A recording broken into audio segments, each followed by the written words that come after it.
파푸아 뉴기니의 세픽 강변에 있는 하온 마을에 아침이 밝아왔습니다. 마을은 새 아침을 맞아 생기에 넘칩니다. 사람들은 그날 먹을 식량을 찾아 카누를 타고 강으로 나가거나 정글 속으로 들어갑니다.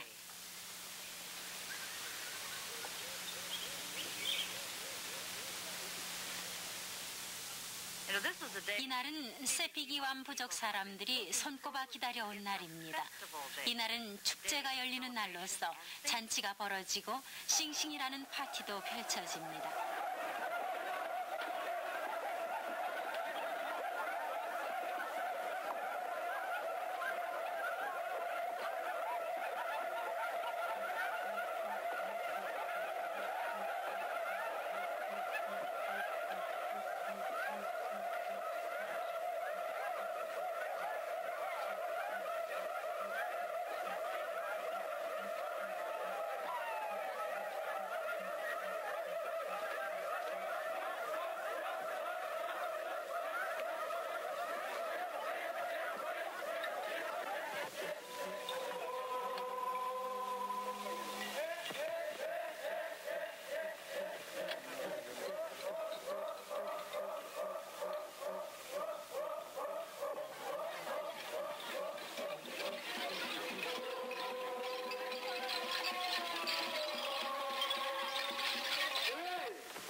이 쾌활한 사람들이 그들의 전통을 되살리고 있는 것을 보는 것은 즐거운 일입니다.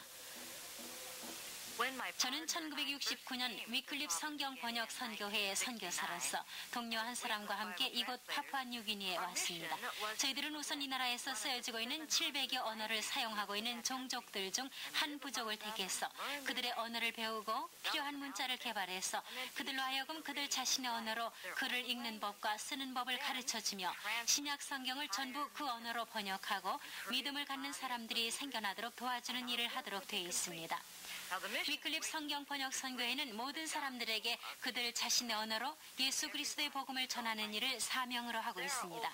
이 지구상에는 약 5천여 가지 언어가 있으며 그중에 절반가량의 언어로는 아직 예수 그리스도의 복음이 전해지지 않은 상태입니다. 저희들은 파푸아 뉴기니에서 제일 큰 강인 세픽 강을 800km쯤 거슬러 올라간 곳에 살고 있는 세픽 이완 부족을 선택했습니다. 이곳에는 1년에 평균 5,000 내지 7,500mm의 비가 내립니다.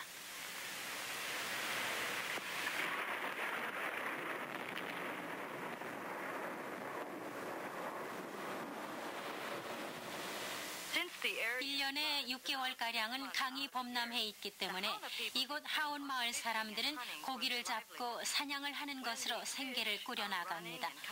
물고기들이 학교 안까지 밀려들어오면 마을은 아주 떠들썩해집니다. 모두들 나와 창으로 고기를 잡는 것이 볼만합니다. 이렇게 되면 여러 날 먹고도 남을 식량이 생기게 되기 때문에 잔치를 벌이고 기뻐하게 되는 것입니다. 참으로 흥겹게 노래하며 즐거워합니다.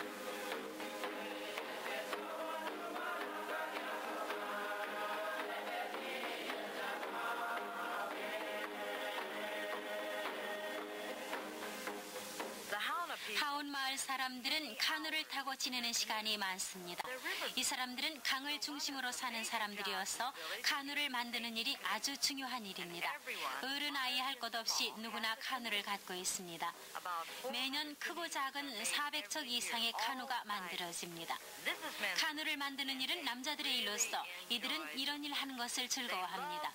이곳 사람들은 정글로 들어가는 것을 좋아해서 한 번에 20-30명씩 떼를 지어갑니다. 이와 같이 큰 나무를 찾으려면 정글 깊숙이 들어가야 합니다. 지금 젊은이들이 이 긴 카누를 강가로 끌고 가기 위해 정글 사이로 길을 내고 있습니다. 어떤 때는 7-8km씩 길을 내야 할 때도 있습니다.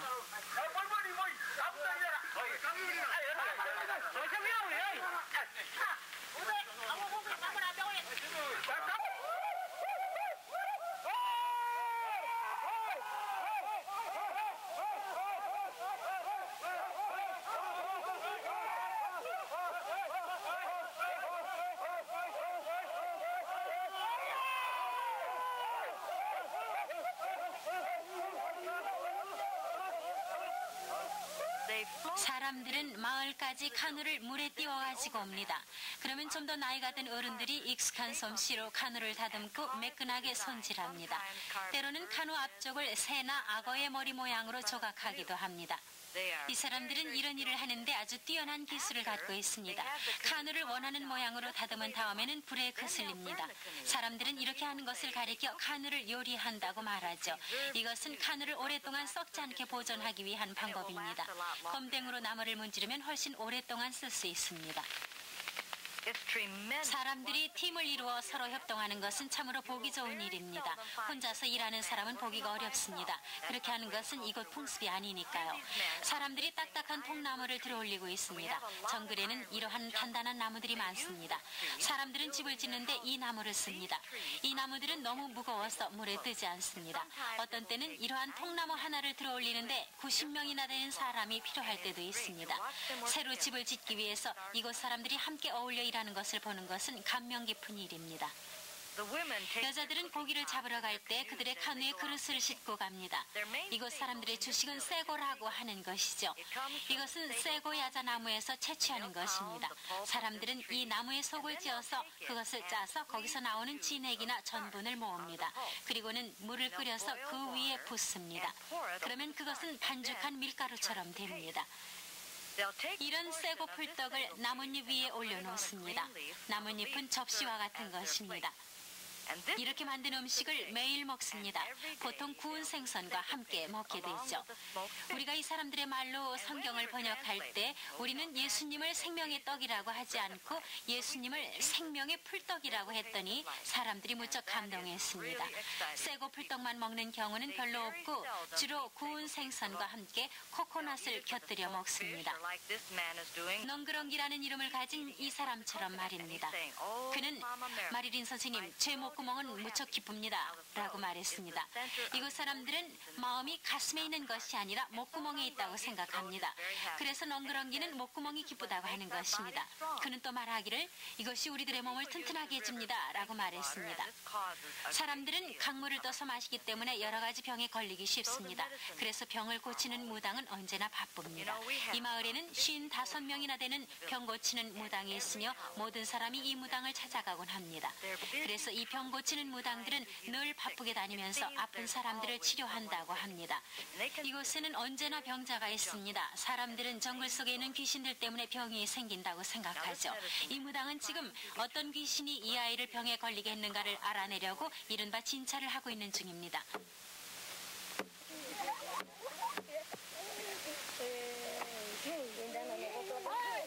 우리는 언어학 훈련을 받고서 지금까지 한 번도 문자로 기록된 적이 없는 언어를 쓰고 있는 사람들을 찾아갑니다.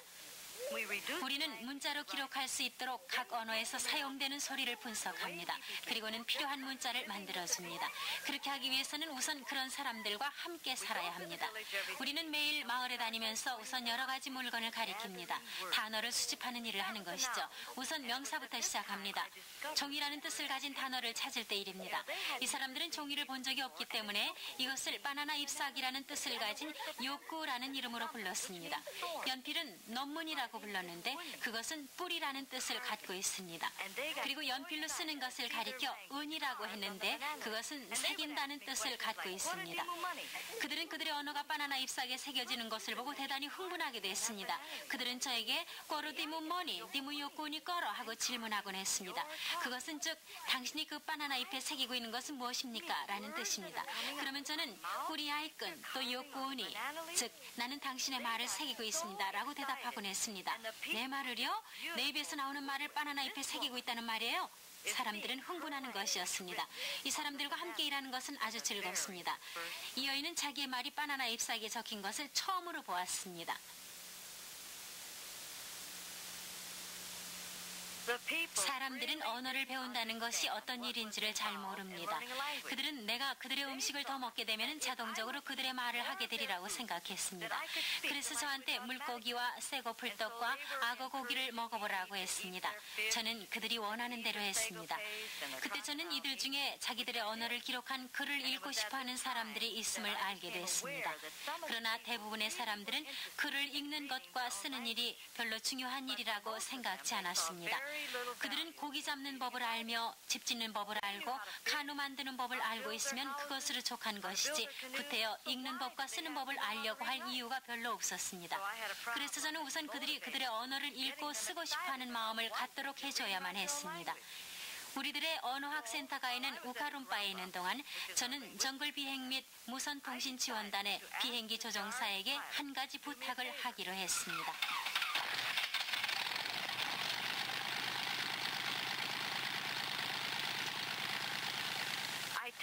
저는 옛날부터 전해오는 그 사람들의 얘기 하나를 그들의 언어로 타자해서 500장을 인쇄했습니다. 그리고 그것을 조종사에게 주고서 마을까지 비행기를 타고 가서 이걸 좀 뿌려주시겠습니까? 하고 부탁했습니다. 조종사는 아주 들뜬 마음으로 그것을 싣고 가서 그 사람들이 바나나 잎사귀라고 하는 것을 마을 위로 뿌렸습니다.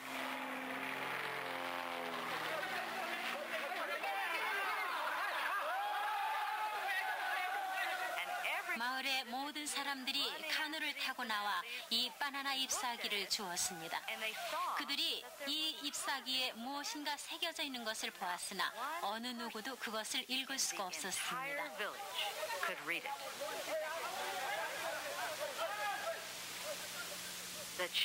마을의 추장은 매우 걱정이 돼서 마을 회의를 소집하고 20명의 젊은이들을 뽑아 제가 가르치는 글 읽기와 쓰기 공부에 참석시켜 글 읽기와 쓰기를 배우게 하기로 결정했습니다. 이것은 중요한 전환점이 됐습니다. 그것은 참으로 마음이 벅찬 일이었습니다. 이렇게 해서 우리의 읽고 쓰는 것을 가르치는 프로그램이 시작됐습니다. 그때 20명의 학생은 후에 선생님이 되어서 그들 자신의 언어를 바나나 잎사귀에 새길 수 있게 됐습니다. 그들은 무엇이든지 모조리 배우기를 원했습니다.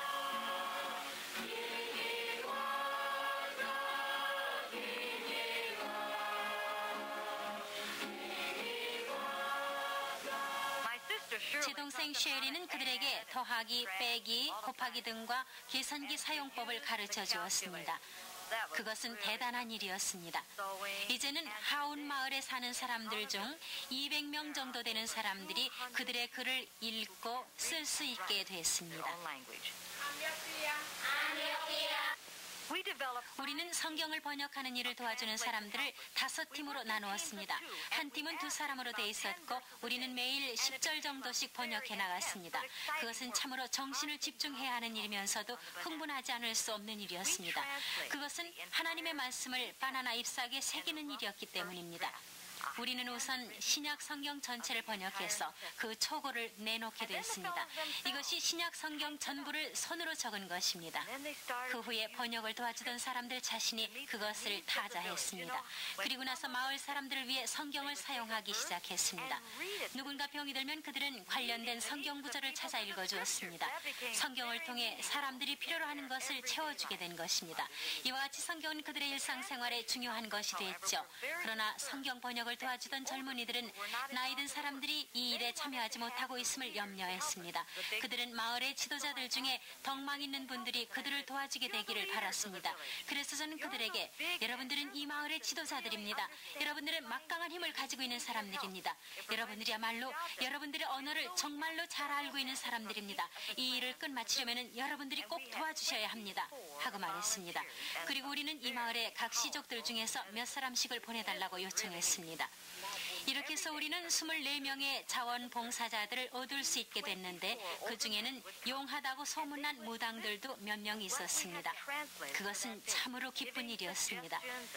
매일 6시 반부터 7시 반까지 이 24명의 나이든 사람들은 함께 모여 우리가 그날 번역한 것을 듣고 보다 바른 번역이 되도록 그들의 생각을 말해주고 도와주었습니다. 후에 그들이 재판관 역할을 했다고 제법 의시되었습니다. 이곳 말로 의사라는 뜻을 가진 말은 인간 비수기인데 그것은 본래 침을 뱉는 사람이라는 뜻을 갖고 있습니다. 마을에는 앞을 보지 못하는 사람들이 덜어 있었는데 무당 의사들이 이 소경들을 고친 적은 없었습니다. 데니와 톰이 우리가 그날 번역한 요한복음 9장 6절을 읽고 있었습니다. 거기에는 예수님께서 소경을 고치시는 얘기가 나옵니다. 그들이 바로 그 부분을 읽고 있었습니다. 예수께서 땅에 침을 뱉어 진흙을 이겨 소경의 눈에 바르시니 그 소경이 다시 보게 되었습니다. 이들이 그 얘기를 듣고서 그분이 무엇을 했다고요?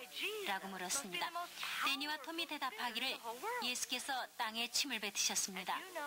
그렇다면 예수님은 아마 온 세상에서 가장 능력이 많은 침 뱉으시는 분임에 틀림이 없겠군요.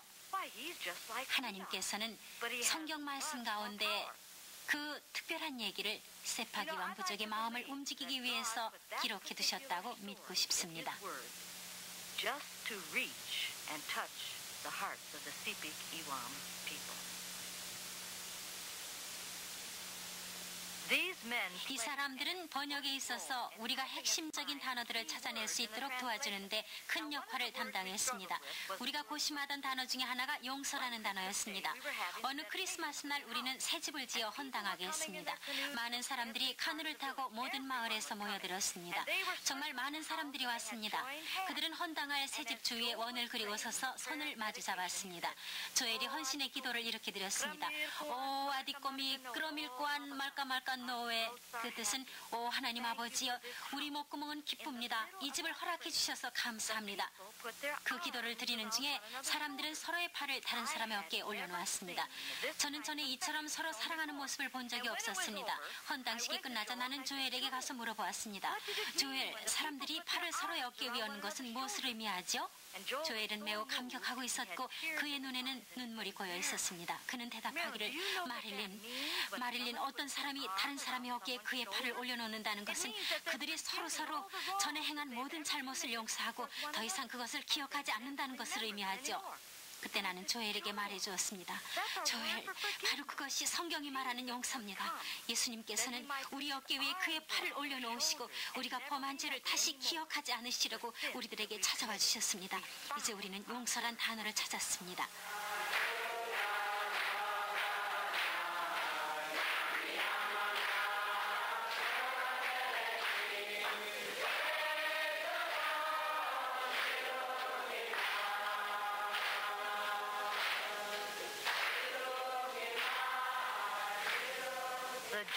이 일로 인한 기쁨과 흥분이 매우 커서 그 후에 성경은 그들의 예배에 더 큰 의미를 가지게 되었습니다. 그들 스스로의 지도력이 이제 막 자라나기를 시작하게 됐고 사람들은 그들 스스로의 언어로 예수님께 찬송과 기도를 드리게 됐습니다. 그들은 이제 200곡 이상의 찬송을 가지게 됐습니다. 여기에 있는 데니는 교사들 중에 한 사람이고 이 마을 주장의 막내 아들이며 훌륭한 마을 지도자 중에 한 사람인데 그는 설교하기를 아주 좋아합니다. 그는 우리 마을의 8명 설교자 가운데서 가장 박력 있게 설교하는 사람 중에 한 사람입니다. 그는 말했습니다. 저는 예수님이 저의 목구멍에 들어오시도록 기도했습니다. 저는 이제 다른 사람이 됐답니다. 그리고 그는 마을 사람들에게 예수님께서 그들의 목구멍에 들어오시도록 기도하고 또한 하나님의 가르침을 따를 것을 호소하고 있습니다. 그들의 새 교회당에 걸린 이 색깔이 찬란한 그림들은 이 마을의 이른바 재판관들에 의해 그려진 것입니다. 그들이 이 그림을 그리는 데는 거의 6개월이나 걸렸습니다. 이들은 자기들 스스로 선교사가 됐습니다. 그들은 다른 마을의 다른 사람들에게 찾아가서 예수님에 관해서 얘기해주고 그들에게 세례를 베풀었습니다.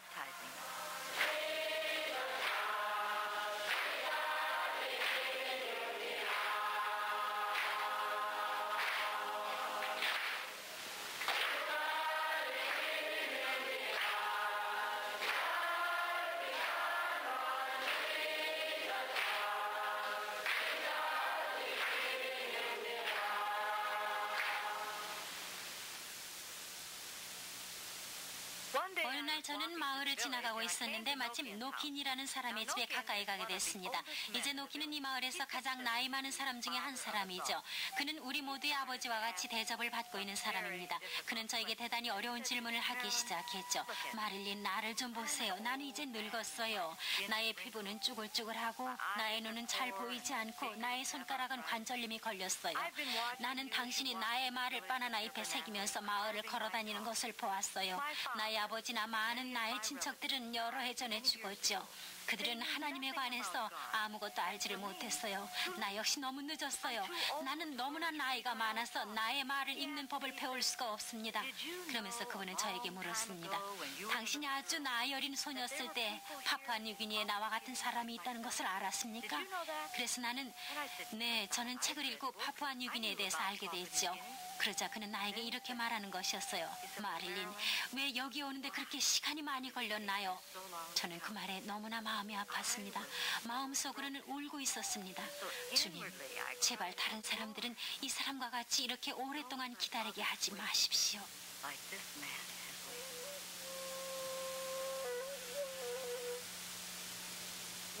어느 날 예배가 끝난 후에 멀리 떨어진 마을에서 한 사람이 나에게로 찾아와서 말했습니다. 여기처럼 우리 말도 바나나 잎에 새겨서 우리도 하나님에 관해서 알 수 있도록 당신이 우리 마을에 오실 수 없겠어요? 저는 저의 일이 아직 끝이 나지 않았기 때문에 갈 수 없느라고 말할 수밖에 없었습니다. 그래서 저는 그가 사는 곳이 어딘지를 물어보았고 그는 멀리 떨어진 산악지들을 가르쳐 주었습니다. 그래서 저는 우리가 그의 마을을 곧 방문하겠다고 약속해 주었습니다. 며칠 후에 우리는 몇 사람을 모았습니다. 우리 마을의 그리스도인들은 우리가 그 약속을 잊어서는 안 될 것이라고 했습니다. 그들은 다른 마을 사람들과 그들의 필요에 대해서 큰 책임감을 느끼고 있었습니다. 그래서 우리는 강을 거슬러 올라가기 시작했습니다. 우리는 서로 다른 언어를 사용하고 있는 여러 마을들을 지나가게 됐죠. 그 언어들은 전혀 문자로 기록돼 본 적이 없는 언어들이었습니다. 뉴기니에는 700가지의 서로 다른 언어들이 있습니다. 이 지구상에는 3천여 언어가 아직 문자로 기록돼 본 적이 없는 언어들입니다. 그런 언어를 쓰는 사람들은 예수님에 관해서 들어본 적이 물론 없습니다. 성경을 지구상의 모든 언어로 번역해주는 일은 위클립 성경 번역 선교회만의 일이 아닙니다. 이것은 지구상에 있는 모든 교회와 그리스도인들의 책임인 것입니다. 위클립 선교회는 성경이 평범한 사람들에 의해서 번역될 수 있기 위해 쓰임받고 있는 하나의 도구에 불과한 것입니다. 하루 종일 강을 거슬러 올라가서 우리는 마을 하나를 발견하게 되었습니다. 산속에 숨겨져 있는 마을이었죠. 그곳 사람들은 우리들이 약속을 지켰다는 사실에 대해서 매우 감격했습니다. 우리들이 그 마을을 방문한 역사상 최초의 백인들이었습니다. 나는 그 마을 사람들과 얘기하면서 마을의 중앙에 자리 잡은 새 집 하나를 주목하게 됐습니다. 그 집은 다른 여러 집과는 아주 달랐죠. 저는 그 마을 지도자에게 물어봤습니다. 저기 있는 저 집은 뭐 하는 집이에요? 그 집은 하나님의 집입니다. 하나님의 집이라고요? 아니 그러면 이전에 여기에 선교사가 있었나요? 아니요. 우리 마을에 결코 선교사가 온 일이 없습니다. 저는 다시 묻지 않을 수가 없었습니다. 그러면 목사님이 계셨어요? 아니요. 우리들에게 하나님에 관해서 말씀해 준 사람은 아무도 없었습니다. 그렇지만 우리는 어떤 사람이 어느 날인가 여기 우리 마을에 와서 살면서 하나님에 관해서 말씀해 줄 것으로 알고 있습니다. 그래서 우리는 저 집을 준비해 놓았고 이제 기다리고 있는 것입니다. 저는 저 자신에게 반문해 보았습니다. 기다리고 있다니. 저는 눈물을 멈출 수가 없었습니다. 저는 울면서 기도했습니다. 주님, 제가 무엇을 해야 합니까? 저는 주님을 아직 알지 못하고 있는 사람들로 가득 찬 수많은 마을을 보았습니다. 오 주님, 제 고국에 계시는 분들의 마음을 감동시켜 주십시오. 너무나 많은 사람들이 기다리고 있습니다. 그들은 간절히 먼저 복음을 받은 사람들이 어서 와주기를 기다리고 있습니다. 어서 와주세요.